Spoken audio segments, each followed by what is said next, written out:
hosts. I'm Kurt. I'm Vi. And I'm Donato. And welcome back to the Island Fever podcast where grown Pacifica people do grown Pacifica things. Oh, okay. 8. Oh. Period. And what are we talking about today? And today we are going to unpack this short film documentary called Tamāloa. There'll be some sensitive things we'll be unpacking as we talk about this film. I think it's just important to know that these are deeply personal and painful topics that affect a lot of our communities, oftentimes in silence. So we are speaking on this not to cause harm, but to break that silence with care, honesty, and hope. So this is just an encouragement and invitation to take care of yourself as you listen. If you need to step away, that's okay. If you need to fast forward through certain parts, that's also okay. And then, of course, if you or someone you love is struggling, remember that you're not alone. Support is available. I'll make sure that we link some resources in the event that, we are looking for that. But we hold this space with love, respect, and a commitment to healing individually and collectively. Okay, because I wouldn't know how to say all of that. That's all we have. That is like the beauty and the magic and the power of you, Vi. Like the way you just always break and ground everything down and like make us all truly feel like seen and held. I love that we can actually tackle these topics and hold space for our community and not cause harm when we're trying to actually do good. 100%. And that's a collective intention. So, hello, Island Fever. That's what we do best. Okay, I saw this documentary a few years ago. I watched it and I just thought it was so beautiful. And Annette Fa'ao, who is the director, or Nettie, that's her nickname, I actually reached out to her to direct my short film because I was like, yo, I love your eye, how you told this story. I would love you to tell my mother's story. Um, and she said yes. And we filled out an application to apply for funding and we didn't get it. And so by the time that I was ready to make it, she wasn't available. So timing just didn't work out. I really do hope to work with her sometime in the future because I love her work. She's super sweet. And again, a beautiful storyteller. I feel like that movie could only be told by a woman the way that it was told, right? Like, we haven't seen any documentaries told this way about our men. And I think it was done with such a softness and delicacy. Yeah, there's so much here in this film. And like, I think exactly what you were like, what you gravitated to, Crit, is also, I think, what I felt. Like the power of storytelling, but also just like the focus on what we're actually talking about as it relates to men, Pacifica men, suicidal ideation, and then also like the aspects of self-worth and those negative intrusive thoughts that come with it. So I think this is going to be a heavy hitter for us to unpack. And for those who haven't watched it, please go watch it. If you go to Tamāloa documentary on Instagram, it's the very first post that's pinned to the top. It's basically about Rodney Ah You, who's a Samoan professional rugby player. And he's been playing overseas in Ireland, the UK for about 10 years. And he's just starting to really grapple with his depression and what's behind that. And so much of it is his relationship with his father. One thing that stuck out for me was like the tenderness and like the opening conversation with Rodney's mom, and kind of like how that story was woven in and conveyed. And so I'm curious just to hear from you, like what were some moments that like for you was like, there was a level of sensitivity here that had this feminine touch or this woman touch, or this Samoan woman perspective, that just gives it more brevity and lightness, that really speaks to the heart. I think even just the way they focused on his sensitivity from the very start, and they kind of framed that by, they kind of make a joke about it, but it was very intentional with him saying, "Oh, I cried during Coco." I was thinking y'all are gonna enjoy me talking about this piece because it's definitely in my entertainment media skills I'm trying to build. But I'm like, oh, I caught a lot. I was paying attention to like the nonverbal. And like, for example, there's like these visual metaphors of like ocean and the shadows. And even like when he's talking to mom, like, you know how the text is printed there in English and like what's behind it. Like, for me, I'm like, okay, that was obviously done on purpose because I think if I think about that, I'm like, this is how a lot of Pacifica men experience depression or mental health concerns in general. It's silent, it's inward, and it's alone. Right. And then what we also see through this is I think how silence can often be mistaken for strength for a lot of our men. They're not given permission or like a model for expressing pain, especially when it comes to like emotional pain. But what do we actually see is how they carry it, which we see how he's carrying this anger and like this rage in his body and in his nervous system. And the only way really he connects to that is through rugby. So I think metaphorically, I'm like, okay, I clock it, I see it, I see the visuals. And then internally, right, my therapist brain is also clocking like this is such powerful storytelling. Like Mhm. we don't name it actively for our men, but we can see how they carry it. And I was like, oh shit, this is gonna be I need to breathe. I need to breathe through Yeah. this. I love hearing that, sis, because like that for me is just part of like why I love film so much. Yo, can I just say, I absolutely love it. But the opening scene where he's talking to his mom and the water comes up to his feet, you see his pinky toe and it's not touching the ground. I'm like super fixated on that toe. Uh, Leave it to Crit to clock that. I'm sorry, Rodney. I'm not judging your feet or nothing. Like mine ain't perfect. Oh my Yeah. goodness. Well, okay, I have some questions that I thought might be Mm, helpful just to kind of like get some thoughts from you, Chris, specifically, because we see a lot around like generational expectations and masculinity. So if you're open, I would love to ask some curious questions that I think were provoked when I was watching it. Yeah, of mm, course. Um, it's really around like this desire to belong. Like I mm, literally wrote down something he said. He's like, um, I struggled with my sense of belonging and not being good enough. And so my curiosity is around like feeling either enough as a man or the pressure of what it actually means to be a man in our communities. Mhm. Um, and how sometimes like colonization has either added or stripped away certain pieces of that. Yeah, well, So, so much of my idea of masculinity is tied to my sexuality. So I can't relate to what Rodney was speaking of specifically. I wasn't this masculine representation because I didn't play rugby in high school. I didn't walk and talk like everybody else. So mm. yeah, I think I never felt enough, but that would have been for different reasons from Rodney. yeah, somewhere around this idea of what it's supposed to look like, or this unspoken expectation of the things you should like, how you should carry yourself, the things you Hmm. should be doing. Like, does that resonate? Yeah, absolutely. Like a Okay. man looks like this, Yeah. and to your point before, it doesn't look like expressing your sensitivities or showing. Well, you can show emotion, but it has to look a very certain way, and it's typically aggression or yelling. Yeah, Yep. it's not softness. 100%. And I love that you say that because I was thinking about how like suppression and anger are often in like inherited and misunderstood.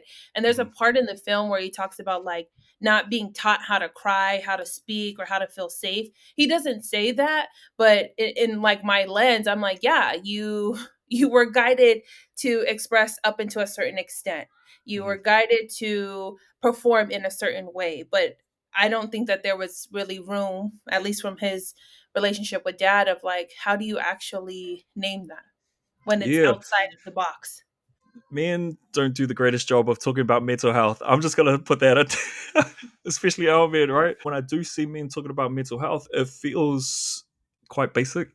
Oof. It feels like regurgitated Yes, buzzwords. buzzwords. Yep, No, I took like it lacks nuance yep. in a lot of ways. Like I feel like oftentimes, and this is also me speaking as someone that has engaged romantically and slept with many Oh, athletes. Um oh, is they will trauma dump in the bedroom and name a lot of things that they're like just saying the same thing. Just trying to get them to dig deeper yeah. oftentimes feels like a lot of labor. One thing that really pulled my heartstring, the comment that Mm. his dad made to him was along the lines of like, "Oh, if you could put that much energy into your rugby, like the energy that you put into trying to end your life. This longing for connection with fathers when it comes to like our Pacifica men, and how unfortunately what's passed down is the silence, it's the anger, and it's love that is either like withheld or misdirected. And I mean that's a source of deep pain, and also that's unacknowledged depression. Mm. And so you see that dismissed, like minimized perspective from the dad. And like although that was super off-putting, I'm like, I'm not fucking surprised. Right. Which is like a true reflection, and I think a reality, which I appreciate this film for, because it invites, I think, reflection. For Pacifica men is like this understanding of masculinity being shaped by your father, or his absence or lack thereof emotional support. Like Yeah. that is just a very powerful reflection that I was like, I wonder how many men are gonna relate to this shit. Yeah, yeah. I think even beyond just like Pacifica men, like athletes, in general can like totally relate to like relationships with a parent that like steps into like becoming your coach more than a Yeah. parent.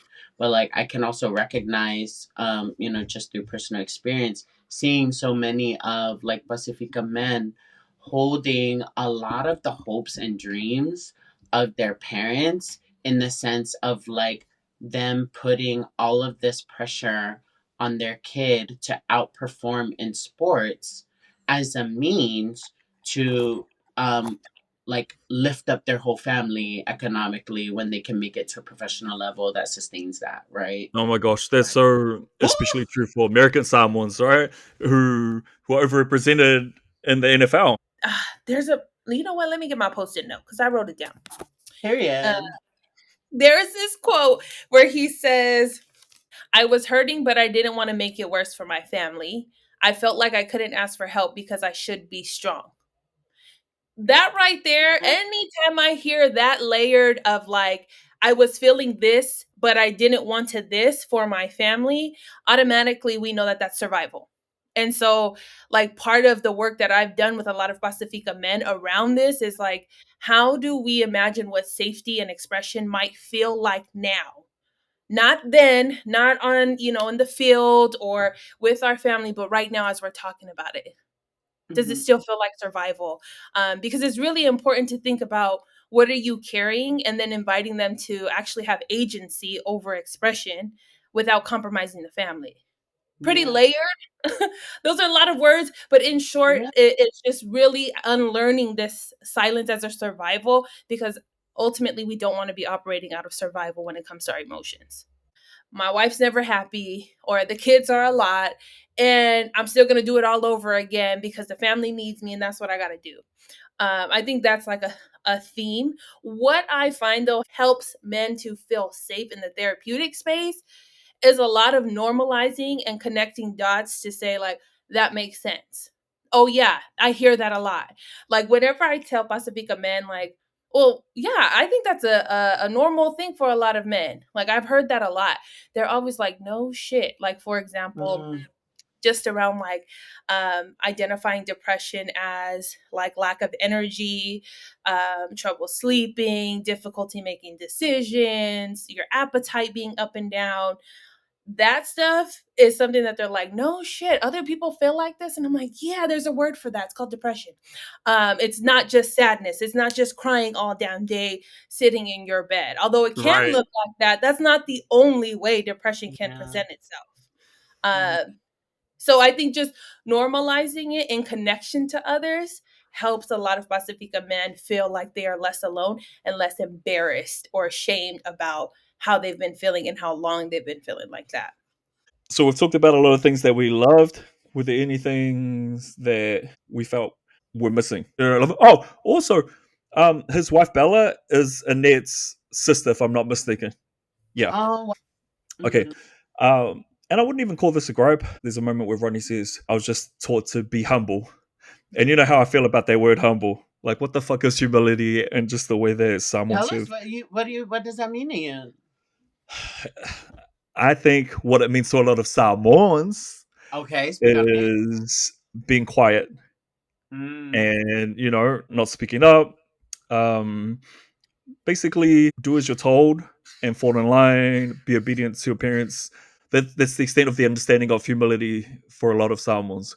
For Mhm. me, humility is remember where you come from as you reach these milestones in your life. Like make sure you're giving back to the people and the communities who helped you get to where you are, and those who not even just the people who helped you get to where you are, but people who could do with the same level of support that you received or didn't receive. Yeah. Yeah, and I think that's my only part for me is whenever someone talks about humility or being humble, I'm Yeah. always like, what does that look like to when I hear a lot of people talk about humility? Mhm. It's not the true definition for what I believe humility to be. I don't have any gripes. I mean, honestly, I think it was so nice to see like a short film talk about Pacifica men and their mental health. I've never seen a film like that, and be so touched emotionally because I think it was very true to like reality. I definitely loved it. Like I really don't have any gripes because I honestly feel like it was a true reflection of like mental health being it's not linear. There's waves to it, and specifically I think for families where love is tied to like obedience, strength, or service, like men oftentimes only feel lovable when they are useful or they're compliant.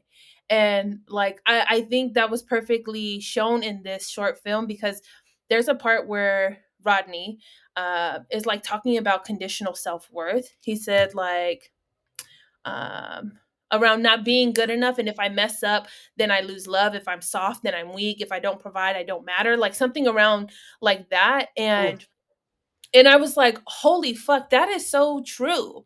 Like, there's no other way to talk about conditional love than exactly how he showed it, and then how he plugged that into sports, which again we know a lot of our Pacifica men, that is their way that they try to show up on their community and feel good enough.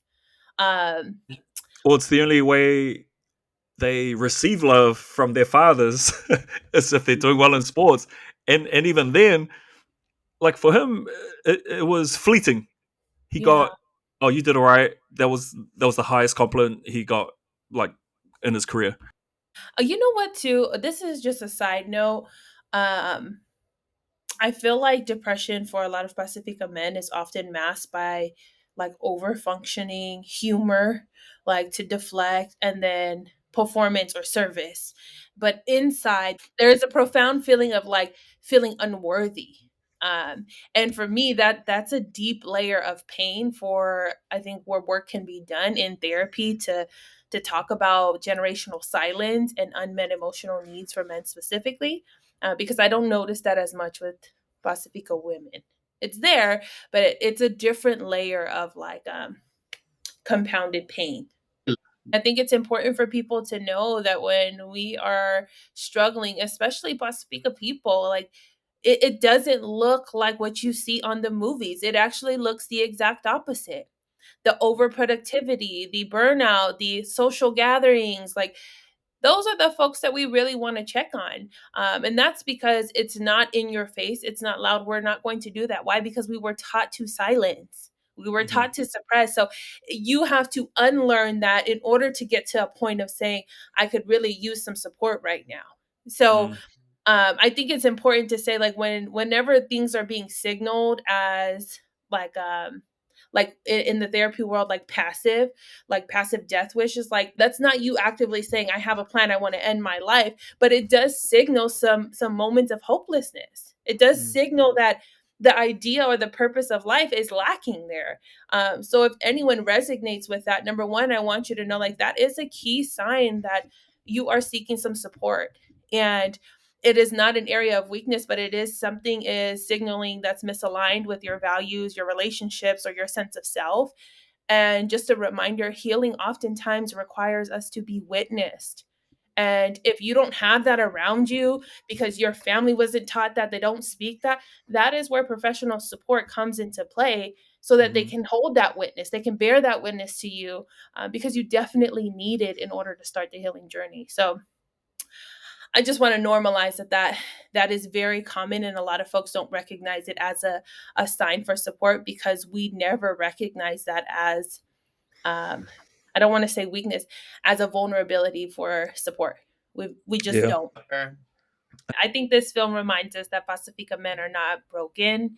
Unfortunately, a lot of us are seeing their burden. You know, this pain that they carry is not weakness, it's just evidence of their depth and their care. And our Pacifica men deserve to heal. And that starts when we give them permission to speak, to cry, and to be whole.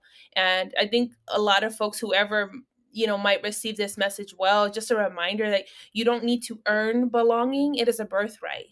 You are human. So you're given that. So here is my encouragement to you is if there is someone you care about, specifically a Pacifica man around his mental health, share this film. Kick off those conversations about the layers of burdens that men carry. Normalize therapy. Encourage checking in with one another. Encourage holding space. What does that actually mean? How you really do it, not what other people want to hear, but what are the stuff that you're carrying that nobody has heard.